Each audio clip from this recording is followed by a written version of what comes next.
I'm actually kind of curious, what got you interested in really starting your own organization for BBWIC? So the idea came from the fact that I have been part of several communities in the last 6, 7 years. So I started my cyber journey around in 2015. And at that point, I used to be a student. I was pursuing my master's degree in information security management. Mm. And during that time, I got to know about OWASP, and I was in New Delhi, India at that point. And there used to be some monthly meetups, and I got intrigued. I was like, okay, what is this? And what are these monthly meetups? So I started attending them, and I started becoming part of communities. And eventually I became part of many women-led communities as well on the run.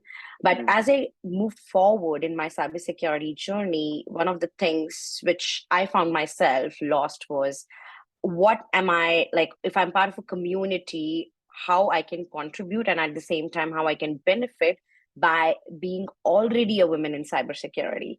So I used to see a lot of opportunities around getting women in cybersecurity. What are some intro lessons? What are some intro lessons around different domains, different areas? But for me, I had already learned that. I wanted to proceed further. I wanted to know, for example, if I'm more passionate about a particular area, I wanted to upskill myself. And at the same time, I used to see leaders on LinkedIn or at other places, at conferences. And certainly when you start in cybersecurity, you directly don't become a CISO. It takes time.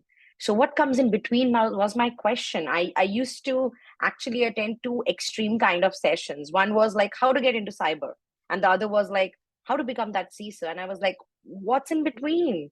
How True. to move up in the ladder, and how to learn new things.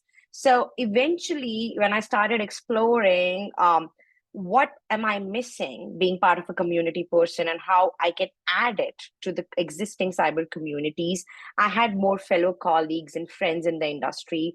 And I also get to know from them, they were in the same boat. So when I started sharing my concerns, I got to hear back from them the same concerns. And I was like, I need to do something about it. I need to start a small group, maybe, where we can start talking about what are you doing being part of the industry already? How are you planning to proceed? Because cybersecurity and IT in itself is very broad. It's not very narrow. So for example, if somebody starts in AppSec, they're not restricted to AppSec. I might want to move to cloud. I might want to move to identity and access management. So the roads and paths are very diverse, but how to move in that direction, how to become successful. So if suddenly one day, if I want to move from one part of my job to another, how can I do that? Because I didn't know. For example, if you apply for jobs, you might not get shortlisted because your experience is in different area. So I started discussing these things. I started discussing leadership stuff, like how to at least move from an entry level position to a senior level position and take your first lead position, because these are the ladders which you take. So when all of these questions cropped up, I started a lean in circle, which is breaking barriers women in cybersecurity. And eventually in 6, 7, 8 months, it became huge. I never expected more women to join me, but they did. And it was surprised because, to be honest, in the beginning, I was like, okay, let's be 20 of us. Even if 20 people join me, great, we'll make a good circle.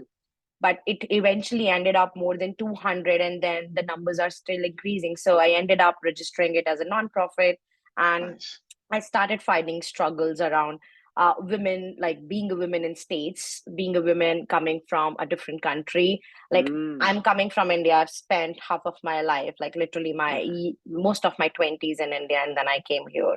So during that time, what were the struggles? And I understand the struggles when you're coming from a developing country, how to pursue a career in a developed country, and then what are the struggles here. So to be honest, I was like, okay, I have my struggles, but I got to know struggles are here as well. So I started bringing them together, and then created this foundation. So that's a little bit history.